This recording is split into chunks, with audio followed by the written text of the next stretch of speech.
Good morning dear students. आज हम राजा और प्रजा पाठ के अर्थात जो कहानी है विश्वम्भर नाथ शर्मा कौशिक के द्वारा लिखित कहानी राजा और प्रजा, उसके लास्ट पार्ट आज हम लोग डिस्कस करेंगे, एक्सप्लेन करेंगे और उसमें निहित भावों को समझेंगे और अपने जीवन पर उतारेंगे।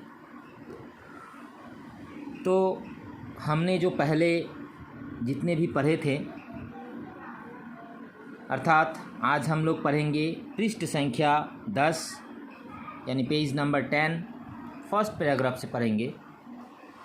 देखो, इसके पश्चात प्रतिनिधियों का चुनाव हुआ, अर्थात जब उस गांव में, चंदनपुर गांव में, जब 5 वर्षों से वर्षा न होने के कारण वहाँ ना तो किसी प्रकार का फसल उगा पा रहे हैं वहाँ के किसान और ना ही अपने बाल बच्चों के भूख मिटा पा रहे हैं, जिस कारण वे राज्य का जो कर होता है, जो टैक्स होता है, वह भरपाई नहीं कर पा रहे हैं। इसके कारण जो वहाँ के अधिकारी होते हैं, जो सेनाएं होते हैं, वह उन पर अत्याचार करते हैं। तो इस पर गांव के सभी बुजुर्ग युवक लोग मिलकर एक मीटिंग करते हैं। उस मीटिंग में यह फैसला होता है कि कुछ लोग आपस में मिलकर राजा के पास पहुँचे, उनके पास जाएं और उनसे फरियाद करें, शिकायत करें, गुजारिश करें कि हम कर कैसे भरें।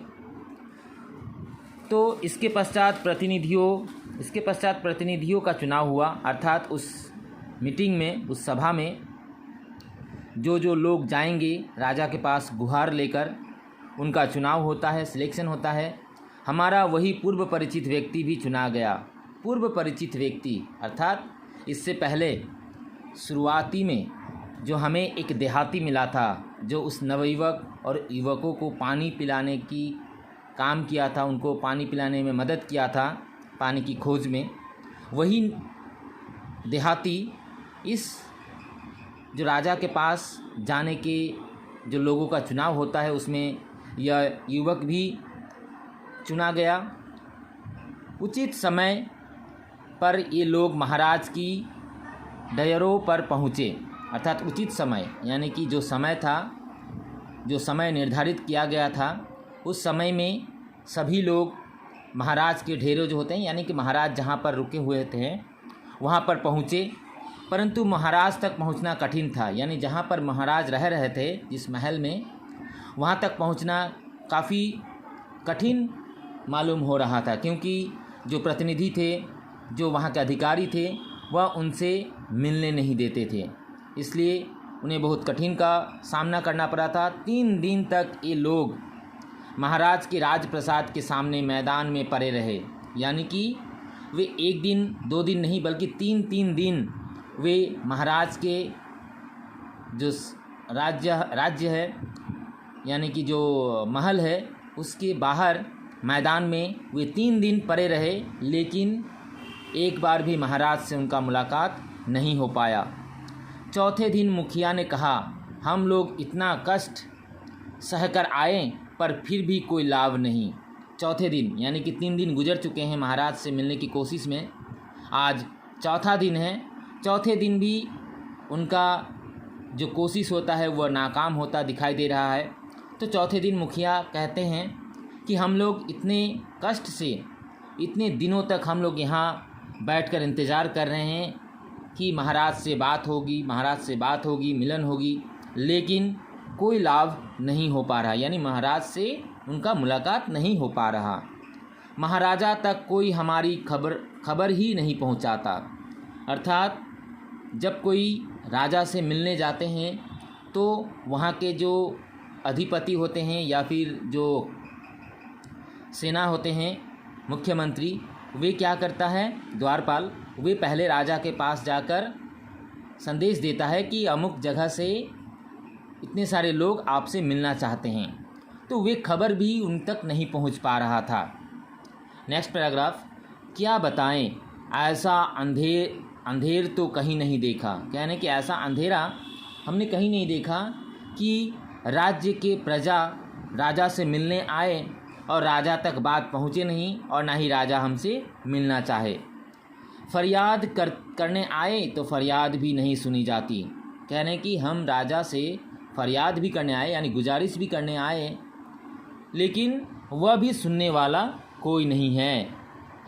हठात वही युवक बोल उठा, शाम को महाराज की सवारी इधर से निकलती है। वही महाराज है ना, आज मैं महाराज से बात करूंगा। यानी कि जो देहाती जो नवयुवक और युवकों को पानी पिलाया था, वही युवक बोल उठा कि शाम को महाराज इसी तरफ से, यानी शाम के वक्त यानी कि 3 से 4 बजे महाराज इसी तरफ से घोड़ सवारी करते हैं, यानी सवारी करते हैं, उनका सवारी इधर से ही निकलती है, तो हम उसी वक्त महाराज से मिल सकते हैं।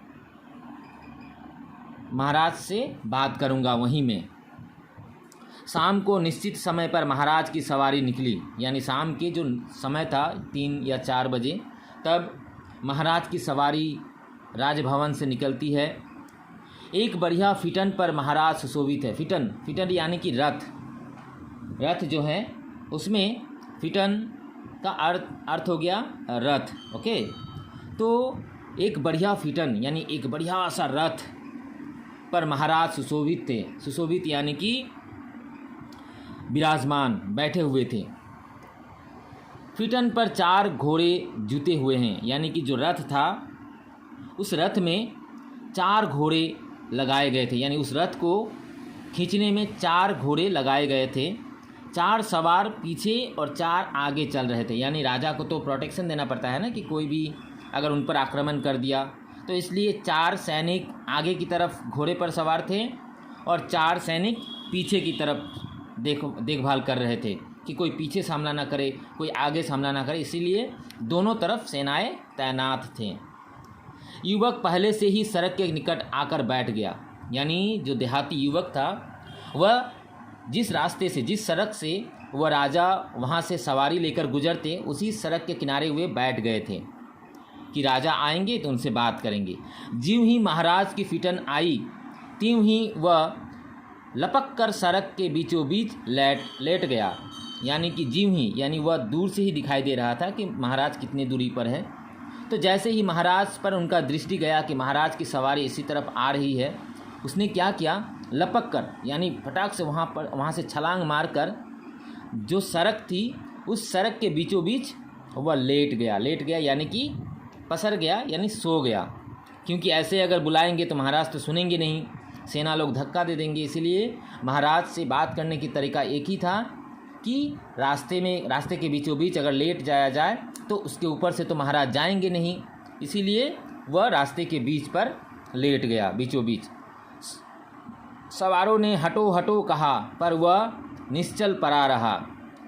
जो आगे की तरफ, राजा के आगे की तरफ 4 घोड़े जो चल रहे थे, तो चारों सेनाएं उन्हें दूर से ही कहते हैं, हटो हटो, राजा की सवारी आ रही, हटो हटो, हट जाओ। लेकिन वह न हटा, पर वह निश्चल पड़ा रहा। निश्चल यानी कि बिना हिले डुले वहीं पर पड़े रहे, मानो कोई आदमी सड़क पर गिर के मर चुका हो। परिणाम यह हुआ कि सवार भी रुक गए और फिटन भी रुक गई।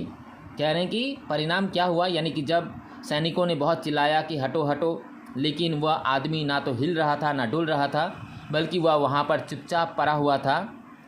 तो परिणाम क्या हुआ कि वह सवारी आकर वहीं पर रुक गए और रथ भी वहाँ पर आकर रुक गई।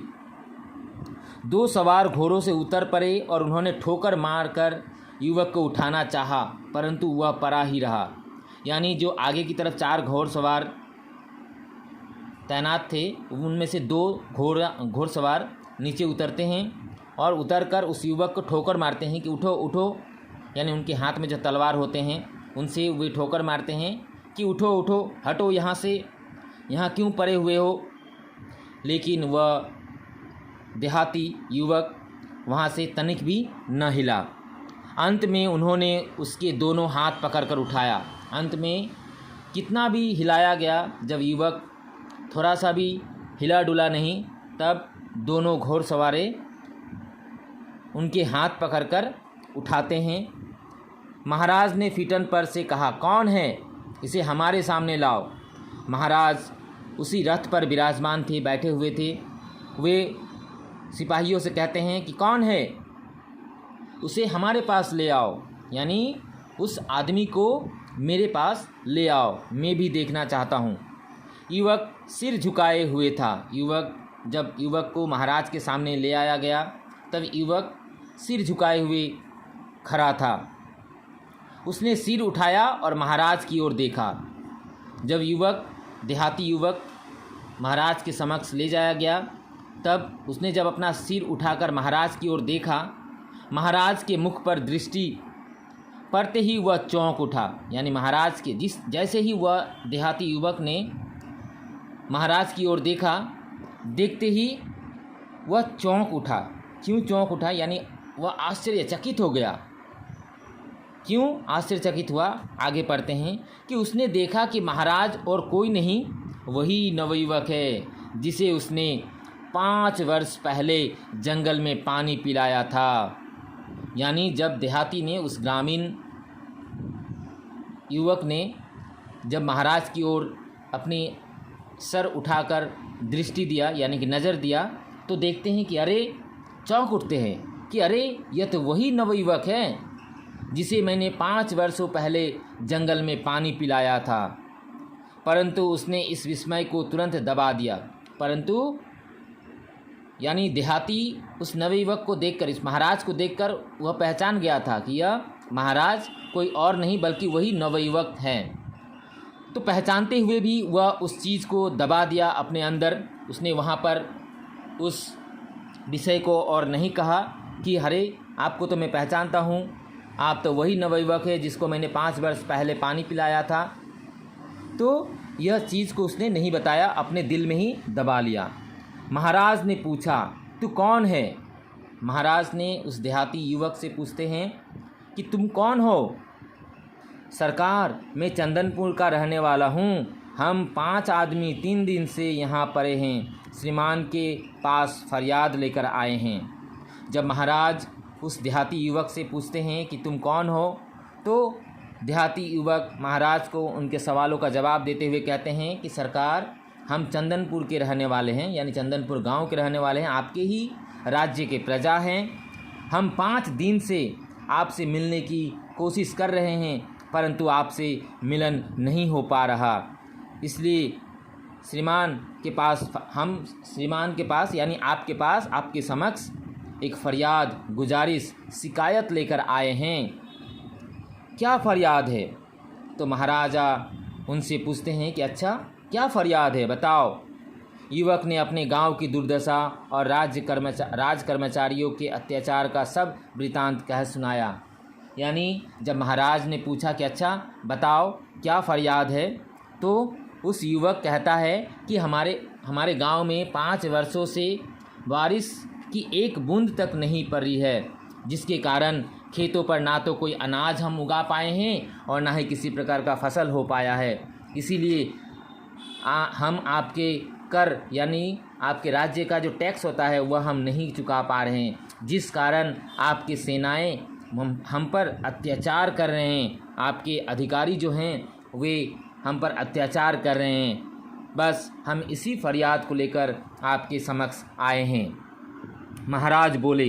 तब महाराज उनके जवाब सुनते हुए कहते हैं, अच्छा, हम कल तुम्हारी फरियाद का जवाब देंगे। महाराज कहते हैं कि ठीक है, अभी मेरा शिकार खेलने या फिर सवारी करने का, घूमने का समय है, इसलिए हम इस सवाल का जवाब, इस फरियाद का जवाब हम लोग कल देंगे, मैं कल दूंगा। इसके पश्चात महाराज ने एक सवार से कहा, इसे और इसके साथियों को मेहमान खाने में टिकाओ। उसी वक्त महाराजा ने एक सवारी को, ये घोड़सवार जो होते हैं उसमें से एक सवारी को कहते हैं कि इस बच्चे को, इस युवक को और इसके साथ जो और 4 आदमी आए हुए हैं उनको मेहमान खाने के, यानी हम लोग कहते हैं ना कि जो कुटुंब का घर होता है, यानी मेहमान, जहाँ पर मेहमान आकर रहते हैं वहीं पर लेकर इनको रख दो, इनका सेवा सत्कार किया जाए। उन्होंने मेहमान खाने में ले जाने के लिए कहा। दूसरे दिन प्रातःकाल महाराज ने केवल युवक को एकांत में अपने पास बुलाकर पूछा, तुमने हमें पहचाना? दूसरे दिन यानी कि पहले दिन तो महाराज ने इन्हें मेहमान खाने में रखने के लिए बोल दिया था कि मेहमान खाने में आराम करने के लिए कहो, इनको ले जाओ। तब दूसरे दिन क्या हुआ, महाराजा ने सिर्फ 5 आदमियों में से सिर्फ एक आदमी को चुना, जो वह देहाती था, जो युवक था जिसने पानी पिलाया था, उसको ही चुना गया। उसको बुलाने के लिए कहा, एकांत में मिलने के लिए कहा गया। तो उसे एकांत में बुलाकर पूछा कि तुमने हमें पहचाना? महाराजा ने उस युवक को बुलाकर कहते हैं कि अच्छा बताओ, तुमने हमें पहचाना? युवक बोला, हाँ धर्मावतार, कल ही पहचान लिया था। उस देहाती युवक कहता है कि हाँ महाराज, धर्मावतार यानी यहाँ पर 2 शब्द है, एक हो गया धर्म युग अवतार यानी धर्म के अवतार, उसे एक शब्द में कहा जा रहा है धर्मावतार। युवक बोला, हाँ धर्मावतार, हम कल ही पहचान लिए थे आपको, परंतु हमने नहीं कहा। यदि मैं तुम्हें न पहचानता तो? महाराजा ने कौतूहलवश पूछा। महाराजा कह रहे हैं कि अगर मैं तुम्हें नहीं पहचानता तो तुम क्या करते? कौतूहलवश का यहाँ पर अर्थ दिया गया है कि उत्सुकता के साथ, यानी कह रहे हैं कि महाराज उत्सुकता के साथ कहते हैं कि अगर मैं तुम्हें नहीं पहचानता तो क्या करते? तो क्या, कुछ नहीं। देहाती कहता है अगर आप हमें नहीं पहचानते तो क्या होता? कुछ नहीं होता, कम से कम तुम्हें अपनी पहचान तो देनी चाहिए थी। महाराज कह रहे हैं कि कम से कम तुम्हें अपनी पहचान तो देनी चाहिए थी। क्या पहचान? कि महाराज 5 वर्ष पहले मैंने आपको जंगल में पानी पिलाया था, मैं वहीं देहाती हूँ, चंदनपुर गांव के। धर्मावतार, मैं उस तुच्छ बात की याद दिलाकर कुछ नहीं कहना चाहता था। धर्मावतार यानी कि महाराजा उस देहाती से कहते हैं कि मैं उस तुच्छ बात यानी कि जो पानी पिलाने की बात, जब महाराज को उस जंगल में नवयुवक के रूप में वहाँ पर गए थे भेष बदल कर, तब उन्हें पानी जब प्यास लगी थी तब उनकी हालत बहुत ख़राब हो गई थी। पानी के लिए वह उतावले हो चुके थे कि कहीं से एक बूंद पानी मिल जाए। लेकिन आज वे कह रहे हैं कि उस तुच्छ बात यानी उस पानी पिलाने की बात को तुच्छ कह रहे हैं कि मैं उस तुच्छ बात की याद दिलाकर कुछ नहीं कहना चाहता था।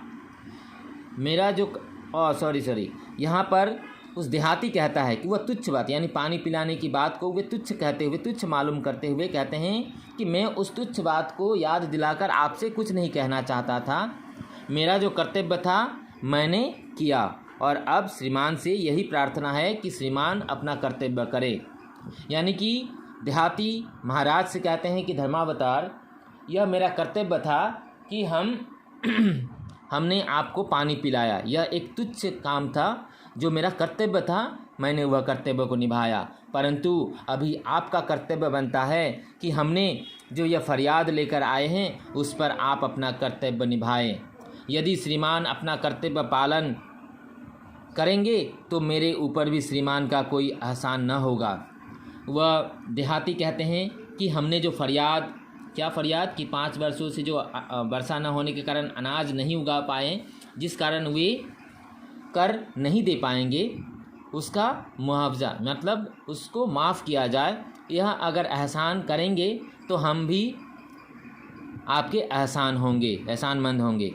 महाराज युवक की स्पष्टवादिता देखकर स्तंभित रह गए। यानी महाराज युवक के द्वारा कहे गए स्पष्टवादिता यानी सीधी बात करना, यानी कि स्पष्टवादिता यानी सीधी बात जब सुनकर महाराज कहते हैं, महाराज सोच में पड़ जाते हैं। स्तंभित यानी कि चौंक जाते हैं, हैरान हो जाते हैं कि यह युवक एक देहाती है, परंतु इनका बात करने का तरीका जो है बहुत ही अनोखा है। बड़ी देर बाद बोले, अच्छा इस फसल की मालगुजारी माफ़ की जाती है। बड़ी देर बाद यानी कि कुछ समय महाराज सोचने के बाद वे कहते हैं कि ठीक है, इस फसल की जो कर होता है मालगुजारी, मालगुजारी यानी कि सौदा बेचने का कर जो है उसको हम माफ़ करते हैं, यानी यह 5 वर्षों का जो कर है उसे हम माफ़ करते हैं, तुम लोगों को देना नहीं पड़ेगा राज्य को। यह तो हमारा कर्तव्य हुआ और भविष्य में चंदनपुर की मालगुजारी सदैव के लिए माफ़ की जाती है। महाराज उसके साथ साथ यह भी कहते हैं, यानी पहले तो उन्होंने कहा कि ठीक है, जो 5 वर्षों से तुम लोगों ने कर नहीं भरा, ठीक है, मैं उसे माफ़ करता हूँ, यानी तुम लोगों को वह 5 वर्ष का कर नहीं देना पड़ेगा। उसके साथ साथ वे कहते हैं कि अब से किसी भी साल का तुम लोगों को कर नहीं देना पड़ेगा, सारे जीवन भर का कर मैं माफ़ करता हूँ। यह कहकर महाराज ने युवक की ओर इस प्रकार देखा मानो वे उस पर अपना एहसान लादने में सफल हुए। जब महाराज ने इस प्रकार अपनी बातें रखा तब देहाती को लगा कि मानो हम पर महाराज एहसान कर रहे हैं, यानी उनके रवैये को देखकर, महाराज के रवैये को देखकर वे युवक सोच पड़ता है कि यह महाराज हम पर एहसान कर रहे हैं। परंतु युवक तुरंत हाथ जोड़कर बोला, नहीं दयानिधान, ऐसा न कीजिए। युवक महाराज के हाव भाव को देखते हुए समझ जाता है कि महाराज हम पर एहसान कर रहे हैं, इसीलिए उसने तुरंत अपना हाथ जोड़कर महाराज से कहने लगे कि हे दयानिधान, ऐसा न कीजिए। ऐसा करके श्रीमान हमें अपनी सेवा से वंचित न रखेंगे। वे ये कहते हैं कि महाराज ऐसा करके आप हमें आपकी सेवा करने का जो सौभाग्य हमें प्राप्त है उससे वंचित यानी कि उससे अलग मत कीजिए, क्योंकि यह हमारा कर्तव्य बनता है कि जिस राज्य में हम रहते हैं उस राज्य का कर भी हमें चुकाना चाहिए। कर इसलिए देते हैं ताकि राज्य का विकास हो सके, राज्य के विकास में कुछ काम आ सके, इसीलिए हम अपनी कर को देते हैं। तो उस देहाती महाराज से यह भी गुहार लगाते हैं कि हमें अपने कर्तव्य से वंचित मत करें, अर्थात राज्य का कर देना हमारा कर्तव्य है। हम इस कर्तव्य का पालन अवश्य करेंगे। यदि ईश्वर हमें देगा तो हम श्रीमान की सेवा अवश्य करेंगे। देहाती का कहने का मतलब था कि जैसे 5 वर्षों से वर्षा नहीं हो रही, जिस कारण खेतों पर अनाज नहीं उग रहे, ना तो वे उस अनाज को उगा पा रहे हैं और ना ही अनाज को बेच पा रहे हैं, अपने बाल बच्चों का भरण पोषण भी नहीं कर पा रहे हैं। तो अर्थात जिस वर्ष वर्षा होगी, जिस वर्ष अच्छे फसल होंगे, उस वर्ष हम आपके कर चुकाएंगे। यह हमारे कर्तव्य है, हमारे राज्य के प्रति कर्तव्य है, प्रजा के प्रति कर्तव्य है, इसीलिए इससे हमें अलग मत करें, अवश्य करें। केवल यही एक बात है जिसके द्वारा हम श्रीमान के श्री चरणों में अपनी श्रद्धांजलि चढ़ाते रहते हैं। कह रहे हैं कि वैसे तो हम राजा के कोई सेवा नहीं कर पाते, लेकिन राजा का सेवा करना प्रजा का धर्म होता है, इसीलिए हम जिस साल वर्षा होगी, जिस साल फसल होंगे, उस साल की कर हम जरूर देंगे। इसी से यह हमारी श्रद्धांजलि है। अतएव हम इस सौभाग्य से हमें वंचित मत कीजिए। वह देहाती युवक महाराज से यह गुजारिश करते हैं कि यह कर देने का जो कर्तव्य है प्रजा का, उससे हमें अलग मत कीजिए। यह हमारी परम कर्तव्य है कि राजा के किसी न किसी प्रकार से हम कुछ सेवा यत्न कर पाएँ। महाराज कुछ क्षणों तक स्थिर दृष्टि से देखते रहे। महाराज कुछ समय तक देहाती की ओर स्थिर दृष्टि यानी एक टके उनकी तरफ देखते रहें। तूने मुझे परास्त कर दिया, अच्छा जा, जो तेरी इच्छा हो वही कर। महाराज उस देहाती की बात सुनकर कहते हैं कि एक बार कहते हो कि कर माफ़ कर देने के लिए, एक बार कहते हो कि हमें इस कर्तव्य से वंचित मत कीजिए। इस बात को सुनकर महाराज और चौंक उठते हैं और एक टक दृष्टि से देहाती की ओर देखते रहते हैं और कहते हैं कि मैं तुमसे हार गया, यानी तूने मुझे परास्त कर दिया, यानी कि तुमने मुझे हरा दिया। परास्त यानी कि हराना।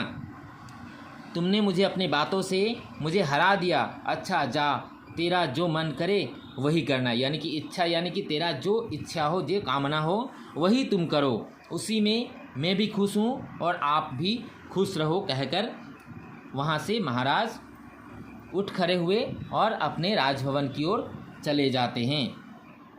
देहाती इस प्रकार वहाँ से महाराज की आदेश पाकर वहाँ से चल देते हैं और उस साल के इंतज़ार करने लगते हैं जिस साल वर्षा होगी तो वे फसल करेंगे और राजा के कर चुकाएंगे। तो बच्चों, इस पाठ का हमने एक्सप्लेनेशन किया। इसमें राजा और प्रजा दोनों के कर्तव्य का बात किया गया है। अर्थात हम लोग अगर एक दो सेंटेंस में कहते हैं तो इस पाठ का यही उद्देश्य है, यही प्रेरणा है कि जिस प्रकार प्रजा का कर्तव्य होता है कि राजा के जिस राज्य में रहते हैं उस राज्य का कर प्रदान करे, जिससे राज्य का विकास हो। और राजा का भी यह कर्तव्य बनता है कि जब प्रजा मुसीबत में हो तो उसकी मुसीबत के समय, उस मुसीबत के घड़ी में प्रजा के साथ उनका जो असुविधाएं होती हैं उस पर कुछ ऐसा निर्णय लिया जाए जिससे प्रजा भी खुश रहे और राजा भी खुश रहे। तो बच्चों, यह पाठ हम आज ख़त्म करते हैं। आगे की क्लास में हम नया चैप्टर पढ़ेंगे, नया पाठ पढ़ेंगे। आज के लिए इतना ही। धन्यवाद।